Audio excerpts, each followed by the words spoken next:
चाह नहीं चाहत नहीं, चाह नहीं चाहत नहीं, मनवा बेपरवाह, जिनको कछु न चाहिए वो शाहन के शाह। મિત્રો, મારા કાકાશ્રી અખંડ બ્રહ્મચારી ભૂપતદાન હિંગલાજી આ વાત કરતા કે મેં એક સિદ્ધ પુરુષને જોયા. ભગવાન જાણે એમની પાસે કેવી સિદ્ધિ હતી, કેવી વનસ્પતિ હતી. ત્રાંબાના ટુકડા કરે અને એ ટુકડા એક માટીની એવી કુંડી જેવો વાસણ, એમાં પાણી, એ પાણીમાં અમુક ઔષધિ નાખે અને ત્રાંબાના ટુકડા ભઠ્ઠાની અંદર દગેલ ત્રાંબા જેવો લાલ હોય અને એ પાણીની કુંડીમાં બોળે એટલે 22-24 કેરેટનું સોનું બનીને બહાર નીકળે. એને વેચી પોતાના માણસોને કે વેચી આવો અને એ માણસોને એ પૈસા ખવડાવી દે, સાધુ સંતોને ખવડાવી દે, ગરીબ દીકરીઓના લગ્નમાં મદદ કરે. અમે કાકાને પૂછતા કે આવા સિદ્ધ ક્યાં હતા? કાકા વાત કરે કે મેં માઉન્ટ આબુમાં જોયેલા, અબુરાજ પર્વતમાં કોઈ ગુફામાં રહેતા હતા. મિત્રો, આવા માણસોને, આવા સિદ્ધ પુરુષો માટે આ દુહો જે છે એ બિલકુલ બંધ બેસતો આવે કે ચાહ નહીં ચાહત નહીં, મનવા બેપરવાહ, जिनको कछु न चाहिए वो शाहन के शाह. અને એ સિદ્ધિ પ્રાપ્ત જે હતા એ મહાપુરુષ પગે અડવાણા ચાલે, કોઈ વાહન નહીં. એક ગુફાથી બીજી ગુફા સિદ્ધ સંતોને મળે, હરિચર્ચા કરે, જ્ઞાન ગોષ્ઠી કરે, ગરીબોની મદદ કરે. મિત્રો, આવા ભલે જગતમાં જન્મ લે. એ ધારે તો આવી સિદ્ધિ એમની પાસે જે વનસ્પતિ હતી એમાંથી ટન ગમે, જેને કહેવાય ને મણ ગમે, સોનું બનાવીને વેચે ભલે. ના ના, બીજા માટે. એક કાકા બીજી વાત કરતા.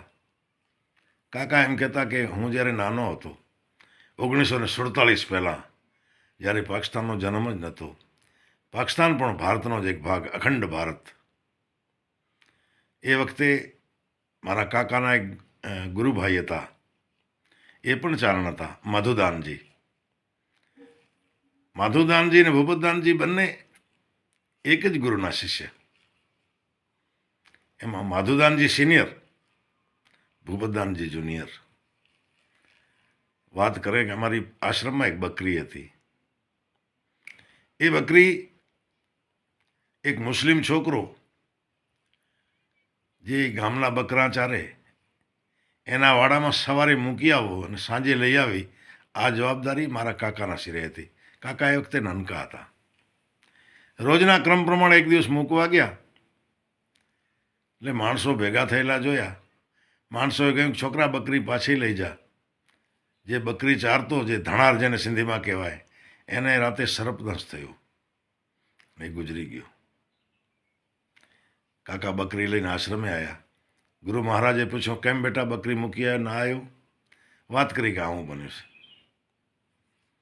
એટલે એમના ગુરુ મહારાજે એમને એક વનસ્પતિ આપી અને કહ્યું, જા, એ જે મુર્દો પડ્યો છે, રજા લઈને એની આંખમાં આ ઔષધિ આંજી આવ, થોડી વાર ઊભો રહેજે. જો આંખમાંથી પાણીના ટીપા પડે તો મને બોલાવો જલ્દી. અને મિત્રો, એવું જ કર્યું. કાકા ગયા, મુલા મૌલવીઓ હતા, એમની પાસેથી રજા લીધી, આંખમાં ઔષધિ નાખી અને 2-5 મિનિટ પછી આંખમાંથી પાણીના 2 ટીપા પડ્યા. એ આવીને ગુરુને વાત કરી. ગુરુ તરત જ બીજી ઔષધિ લઈ ગયા, પાઇપ વાટે એના પેટમાં ઉતારી અને કાકા વાત કરતા 5 મિનિટ પછી એ જે મરદો હતો, જે મૃત વ્યક્તિ હતો, એને એક વોમિટ થઈ, ઉલટી થઈ. એના નિશાન સામે દિવાલ ઉપર આજે પડેલા હતા, એવું કહેતા વાત કરતા. એ માણસ જીવિત થયો. બદલામાં જે છોકરો જે બકરીઓ ચારતો, એક જમીનદારનો માણસ હતો. જમીનદાર એ વખતે ભેટ સોગાદ આપવા માંડ્યા. અને કાકાશ્રીના ગુરુએ કહ્યું નહીં, આ તો સિદ્ધિ ત્યારે જ ચાલે, આ વનસ્પતિ ત્યારે જ કામ કરે જ્યારે બીજાને કામ આવે. જો રૂપિયા કમાઈએ તો ઔષધિ નિષ્ફળ નહીં વળે. એટલે જ મિત્રો કહ્યો છે કે ચાહ નહીં ચાહત નહીં, મનવા બેપરવાહ, જિનકો કછું ન ચાહી ઓ શાહન કે શાહ. અને ખરેખર આવા માણસો રાજાઓના પણ રાજા કહેવાય, ઓ શાહન કે શાહ. એટલે આ દુહો આવા સિદ્ધ પુરુષોને બંધ બેસતો ફિટ બેસતો આવે. અને મિત્રો વચ્ચે ચર્ચા કરી હતી કે આપનામાંથી કોઈને ખબર, માણસો વાતો કરે કે સાપનો કરડેલો જે માણસ મરી જાય, મૃત વ્યક્તિ, એને 24 કલાક કે 30 કલાક એના 10મા દ્વારમાં શ્વાસ રહે, જીવિત રહે છે. મેં વાતે કરી હતી, હું આના વિશે ક્યારેક વિડીયો બનાવીશ. તો મિત્રો આજે થોડીક વાત કરી. મારા કાકાશ્રીના જે ગુરુ હતા, માધુદાનજીના જે ગુરુ હતા, જે સિંધમાં રહેતા, એમની પાસે આવી સિદ્ધિ હતી, આવી વનસ્પતિ હતી.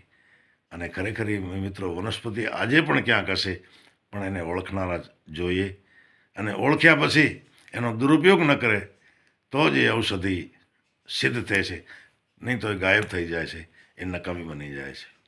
એટલે મિત્રો ચાહ નહીં ચાહત નહીં, મનવા બેપરવાહ, जिनको कछु न चाहिए वो शाहन के शाह.